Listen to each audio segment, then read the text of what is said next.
Hey everybody, what is going on? HexLex here. Got another Master Duel video for you, and it's Monday, which means, of course, it is time for our weekly viewer special. If you're new to the channel or the series, first of all, welcome. Glad to have you here. And second, let me give you a brief rundown. So what we do every week here on Monday is showcase replays from you all, the viewers. That way we can see some decks, strategies, builds that I might not have thought of or might not have had time to get to myself. And it's also a great opportunity to cheer each other on as a community. So if you are interested in submitting a replay for the viewer special, you're going to want to head down to the description below. One of our links down there is actually an invite link to the Discord server, the HexLex Plex. Once you are there, under the Master Duel section, there is a viewer special submissions channel. Just go ahead and leave your 9-digit player ID, and then I can view all of your publicly saved replays. And if there's a particular replay that you really want me to see, make sure that you leave your opponent's name, the date and time, a screenshot, just something where I know that that's the one you want me to watch. But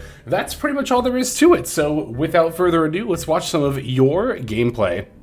Okay, our first replay comes to us from Chase B, who's got a replay where they're going second up against Elfnote White Forest. A variant I've actually been meaning to try out, and I think I probably will post a video on at some point in the near future, but we're going to be on Radiant Typhoon, which I gotta say, you know, in recent memory, I think Radiant Typhoon might be one of my favorite decks. I don't play it a ton, but as far as, like, I just really like that it can play the control grind game while still spitting out OTKs relatively easily. Just a really, really cool deck overall. So, yeah, we're definitely going to jump right on into this because according to Chase B here, we're going to be playing through the full Elfnote White Forest combo. So, very eager to see how this one's going to play out here. We do have the Super Poly. That's definitely a really, really good card to have going second for breaking boards here. It's interesting, though, because Elfnote's a ton of different attributes, so we'll have to see exactly how that all lines up. So they're going to be in with Lucina for Fortuna, then send away for Regina, summon out Elfnote Power Patron deck, buff the level by 3 to sync for 9. It's probably going to be, yep, the Baron de Fleur. This will, of course, allow them to search with the Elfnote Power Patron and then add Regina back to hand. And they've already got, what, Fortuna in hand, right? So they've got 6 cards, and Tinia, Regina, and Fortuna are 3 of them. There's the Tinia. Tinia's going to activate, placing the Welcome Home.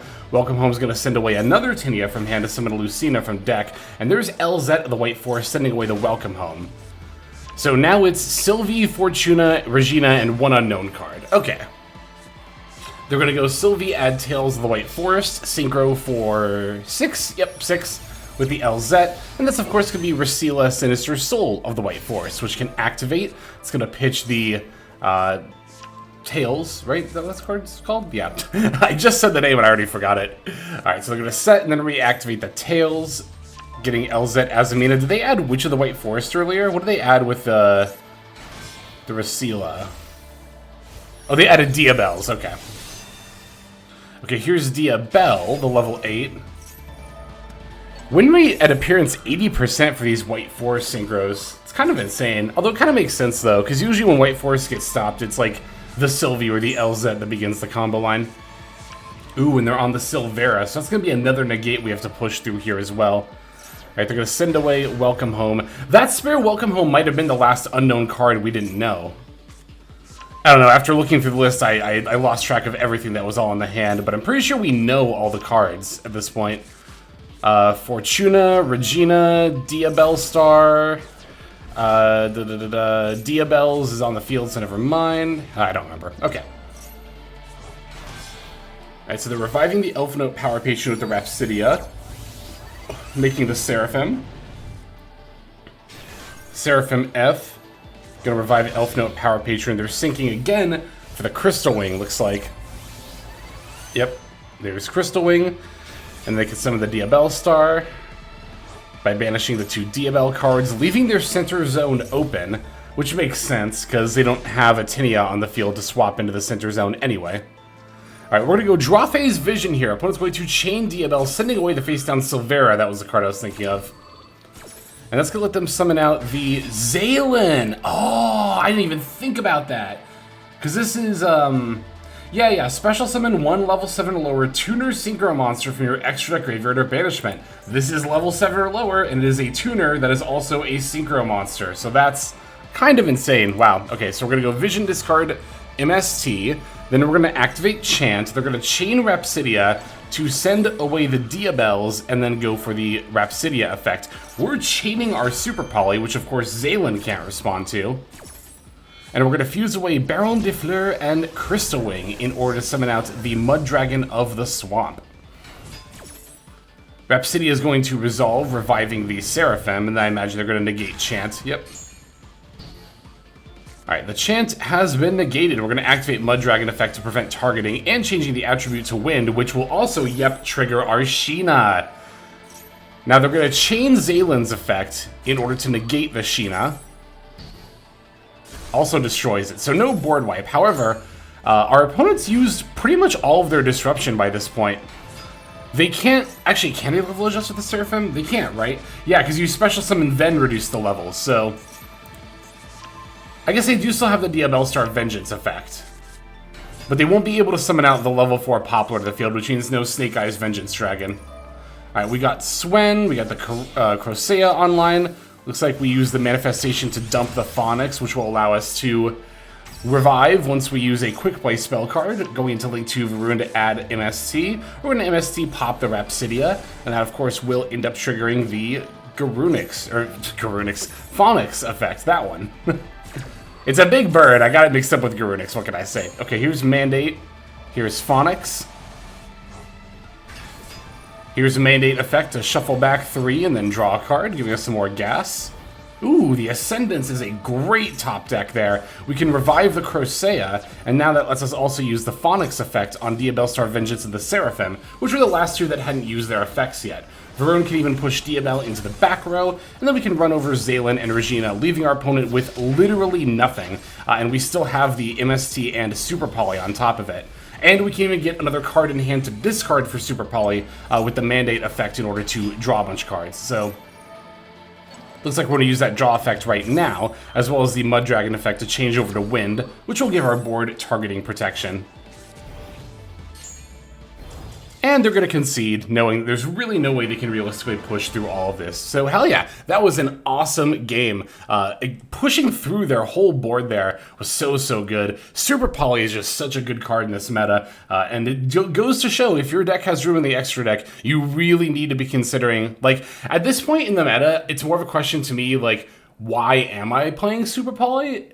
It's less that and more like, why shouldn't I play Super Poly? Again, assuming you have the room in the extra deck, but that's a great game. Thank you very much, Chase. And we're going to go ahead on to the next one now. All right, our next game comes to us from Papa Crow, who's got a very interesting looking pile here. We are going to be on Solfachord, but not with Yummy. Rather, we're playing more of a Pendulum pile featuring mostly Melodious cards, but as you can see, we've got some more generic Pendulum support here as well. And on top of that, we're playing a Canine package in a 50-card pile deck. You all know how much I love pile decks, so I had to check this one out. And we're also going to be up against a over 40-card deck here. It's going to be Branded Dracotale on 60 cards, so let's see how this one ends up playing out. Although I really like pile decks, I have to admit that Pendulum piles I'm not really personally familiar with. I think the most amount of Pendulum summoning I've done was when I played Super Heavy Samurai. I don't really have anything against Pendulum summoning, it's just that a lot of Pendulum decks don't really end up appealing to me that much for some reason. Alright, we're going to lead with Melodious support, the Ostentatio, which I'm sure I butchered that pronunciation. Gonna summon Baka, the Melodious Maestra. That one I know like Baka, like dumb in Japanese, but I'm pretty sure B-A-C-H-A, Bach, like the musician. Anyway. Couplet gets to add the Concerto. Concerto is going to allow us to fusion summon, including using our pen scale in order to summon out Flowering Etoile, the Melodious, or Magnificent Melodious, whatever. Anyway, now we can start activating the effects of our monsters that were used as fusion material. And of course we get the effect of our fusion monster too. Magnificat. There's no N at the end, okay. Alright, Pentascale has been placed. Baka's going to revive the Couplet, and then we're going to link Couplet and Refrain into Beyond the Pendulum. Alright, Beyond the Pendulum effect gets to activate, adding the Primoa. Now we're going to perform a Pendulum summon using scales 1 to 9. Letting us summon out our 2 Melodious monsters from the extra deck. Now we're going to normal summon Solfachord Primoa, and that's going to add the Solfachord Happiness. That, of course, gets to activate here, adding a couple more Solfachord monsters from our deck to our hand. Gracia and Cutia. Gracia gets to activate, adding another Solfachord spell. This one going to be Elegance. Solfachord Elegance is going to set up a Pen Scale directly from our deck. I didn't realize there was another spell besides Happiness that did that. That's cool. And here's Kulia. Now Primoa gets to activate, returning the Happiness to our hand. Oh no, Happiness isn't set up a Pen Scale. You search and then Pen Summon.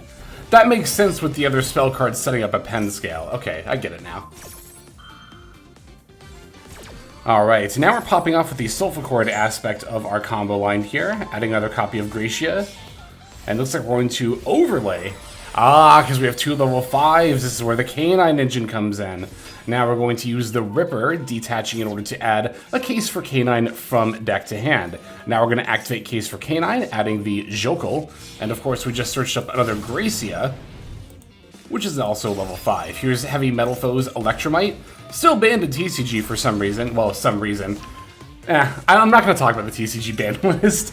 I am actually going to make a Patreon video, I think, about that. So if you want to hear me talk about the Patreon, or about the TCG ban list, head over to patreon.com/hexlex. It's not that I'm like... It's not that I'm paywalling it because it's TCG ban list content. It's more that, like... I guess for me, it's more just that... I don't play the TCG, so it's hard for me to speak critically on it, so I don't want to try to come across as an authority on it when I'm not trying to be, and that's why I kind of stopped doing that on the main channel. Anyway, enough of that talk over a replay here. We're setting up Nightmare Griffin. That's wild! Nightmare Griffin, of course, says that any monster that is not pointing to another monster has its effects negated, so... This actually works out really well for the way that we've got our link arrows set up, right? Because Kulia doesn't point to any of the monster zones, and Little Knight over here does not point upward. However, Little Knight does point to both Ripper and Nightmare Griffin pointing to the Lantern, and then Kulia is going to point to the rest of our zones over here. So even though we have Nightmare Griffin up, our entire board is actually covered with arrows. So we're good to go. Alright, we're gonna make another rank 5. Is this like Nosh Knight, or... No, it's Valen, okay. I was gonna say, I didn't think we have enough room in our extra deck for Nosh Knight stuff. And then we get the fusion during the end phase. Look at that board, by the way. All of our main monster zones filled, our spell trap zones filled, and our EMZ is also filled. Alright, we're gonna begin with the Bestial Lubellion, adding Saronir from deck to hand. Ketu Drekatail is going to activate, adding Malulu from deck to hand. Then they're going to fuse the Malulu with the Saronir, and that's going to make Arthelion. Okay, now Arthelion is going to activate... Oh, they're putting it at the end of the chain link. That's interesting. Or they're not activating Arthelion. That's even more interesting. Okay. They're going to go Chain Link 1 Malulu, Chain Link 2 Saronir. We're going to Chain Ripper to negate the Saronir. Shouldn't they have put Arthelion at the end of this chain link to chain block? Weird. Okay, but... We're going to go for Force Release, and they're chaining Book of Eclipse. We're going to chain the Flowering Atoil effect here. It's going to let us bounce their Arthelion back to the extra deck. Book of Eclipse turning Ripper and Valen face down, which means Force Release can't activate. But we're going to go for Soul of the Supreme King here, paying half our life points to summon out the Zark. Zark's going to pop the opponent's face down Rahu. They're going to activate Grass, and then we're going to use Little Knight to tag out with the Zark. Grass is going to get to mill here. I saw the Branded Sword and Retribution go to the graveyard. Yep, there's Retribution. Adding Branded Fusion, but we're going to use the Kulia effect here. Summoning out from our Pendazone and negating the Retribution, so no Branded Fusion for them. They do get to use Despian Tragedy here to add back the Branded Fusion, but we've got the Herald of Orange Light to put a stop to that as well. So once again, no Branded Fusion for them. Now here's Golden Sword Soul, and that's going to summon out the Guiding Quem. Quem gets to activate Milling Cartesia, and now they're going to use Branded Sword. They're in order to add back the golden sword soul that just got banished. Alright, the Albion Shrouded Dragon in the graveyard is going to activate, but that's looks like about all they can do here. They're going to set a card Battle, which lets us set the Force Release. That's really funny. And yeah, we even get a draw off the Book of Eclipse. Little Knight and Zark go to the graveyard because of being unable to resolve, you know, putting them back on the field. Or however you want to phrase it, but... Alright, we're going for the Force Release, just cleaning up their board here, making sure that we can run over without any issue. I do think it is smart to force out the last face-down card here, or to at least try to. Just to make sure that we've got lethal. And we get to make Werewolf, as well as pop their last card. There we go. Alright, we're good to go. Swinging in for battle phase, and we've got far more than enough damage to close the game out here. Wow, that was really... Oh, hang on. Golden Sword Soul is going to activate, but then we can do the Werewolf effect. Oh, that banished us from the graveyard during our turn, though.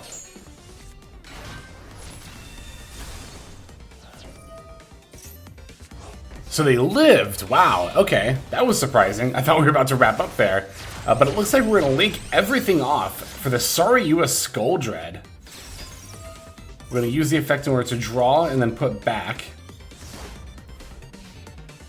And that did get us both Orange Herald and Maxi. And Izana's here too. Wow, I didn't even realize that till just now. Alright, they're going to mill another Branded Retribution, trying to add the Branded... What's that one called? Opening. Because we banished the Branded Fusion last turn, so they can't add that. Okay, and then they're going to go for Alibur and then try to use Alibur to get their other Branded Fusion. But we've got Orange Herald in order to negate that. And unless they've got another card in hand, that should pretty much be it, I think, at this point. Okay, they do have another Fusion deployment. Going to reveal Mirror Jade and go for a Hail Mary Albaz. Albaz is going to activate here, sending their last card, but we're chaining the Flowering Etoile, which will of course bounce the Albaz, and because Albaz will no longer be on the field, it will not be able to use this fusion material. Oh, but they're not done yet. Branded their infinite effects, going for Golden Sword Soul next, in order to revive either Quem or Cartesia from the graveyard. Looks like it is going to be the Cartesia. Cartesia F gets to activate, but we're going to chain Coolia to just negate that.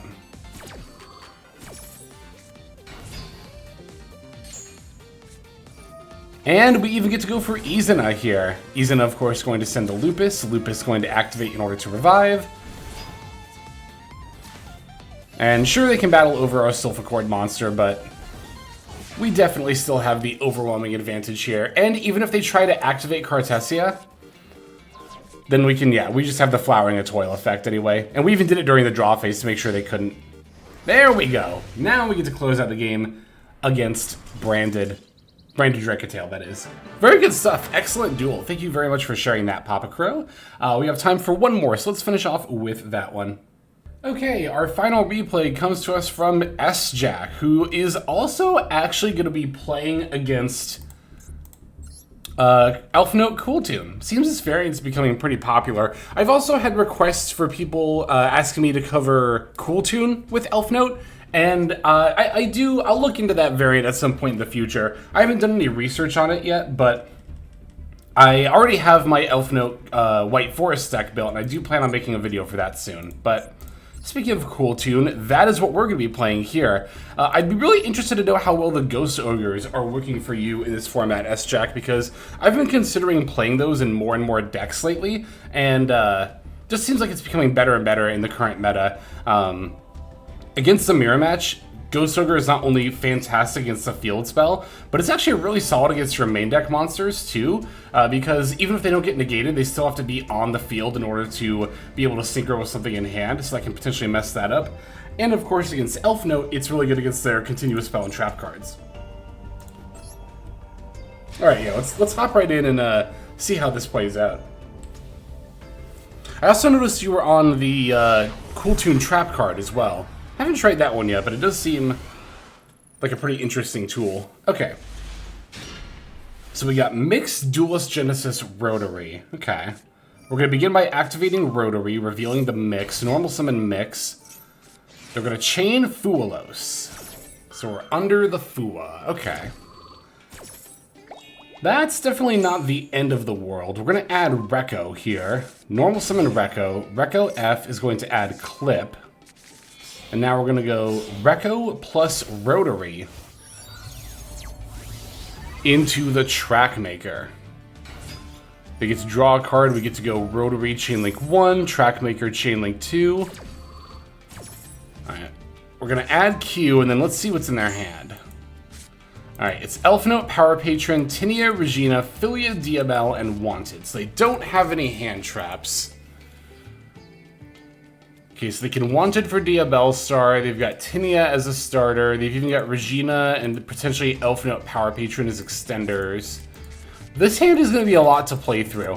You know, this is one of those hands where, like, you'd expect it to not see any hand traps and be happy about that, but I see a hand like this, and I would be pretty concerned, especially given that we're already under Fualo. So, yeah, let's see how we end up navigating this. We're going to add the playlist. There we go. The trap card I just mentioned, so we get to see that in action. Duelist Genesis is going to add Kewl Tune Synchro. We're going to set 3 and then pass. During the end phase, they're going to use Regina, pitch Tinia to summon, and then Regina's going to pull Lucina out of the deck. Lucina's going to swap and then bounce the Track Maker during the end phase. That's brutal. That is really rough. They're going to activate Lucina. We're going to chain Imperm in order to negate that. Okay. So they've got Wanted, Elfnote, Power Patron, which is right there, Philia, Diabelle, and then the Unknown card. We're going to Synchro Summon another Track Maker using Clip and the Mix in order to do so. We're going to go Chainlink 1 Track Maker, Chainlink 2 Mix, Chainlink 3 Clip. Definitely makes sense. Mix targeting the Elfnote Power Patron. They're going to chain the Elfnote Power Patron effect, but we're going to chain the playlist targeting the Lucina. I don't think they would get to... Oh, they would get to Synchro Summon, though. They'd get to summon Seraphim. Right, because you don't have to use the monster that you buffed the level of in order to actually summon there. Also, wow, that was an insanely good rip with the Clip there. We took out the Seraphim Strelitzia. That's awesome. Okay, so we're going to add JJ Kewl Tune. After bouncing their card, they're going to go for Wanted. We're going to chain Ghost Bell, keeping them off their options here. So all they have left is Philia, Diabelle, and whatever the Unknown card is. Okay, here's Philia, Diabelle. It's going to add the Diabelles, the White Witch. They're switching Regina to attack mode, trying to battle over our Track Maker, but we're going to go Kewl Tune Synchro, add Q, and then go Track Maker plus Q in order to make the Zalen. And they conceded to Zalen. Wow. What do they add with Diabelles again? Oh, but Diabelles has to... Sends a spell or trap card from the hand or field in order to special summon. So their last card must have been a monster. It wasn't Tinia, because they already discarded that or sent it rather for the Regina. Yeah, either way, that was actually pretty awesome. I'm sorry, I didn't mean to click out of the game there, but no, that was sick. Thank you for that last replay there, S-Jack. Yeah, I looked at that hand and I was like, wow, how are we going to win this? And then we did it very, very easily. So it just goes to show, yeah, no, definitely know what you're doing, S-Jack. Thank you very much for that replay. And to everybody else who submitted, I really, really appreciate the submissions, even if you didn't get featured, because, you know, we are not able to do this series without your submissions. So thank you very much again. And even if you didn't get featured, there's always the next week and the one after, so on and so forth. But for now, that's going to go ahead and do it. This is HexLex. I'm about to sign out. Before I do, though, let's move on to our outro so we can thank our YouTube members and Patreon subscribers. Hey everybody, HexLex here. Thank you so very much for watching all the way to the very end of the video, which by the way is one of the best ways to support the channel. Speaking of supporting the channel, take a look at the names on screen. These are folks who have been so generous as to either join as a YouTube member or subscribe over on patreon.com/HexLex to support. There's also perks for doing so. If you would like to see YouTube videos early, as well as some exclusive videos that get uploaded to YouTube, but for one reason or another I decide not to publish, definitely go go ahead and hit that join button to see content early, as well as some exclusive content. If you're looking for more exclusive content, over on patreon.com, I upload exclusive videos that are not posted on YouTube just about every single day. Whether you choose to subscribe over on Patreon, join as a YouTube member, or simply continue to watch, your support is greatly appreciated. Thank you so very much. But for now, this is Hexlex. I am signing out, and I hope that you have a fantastic day.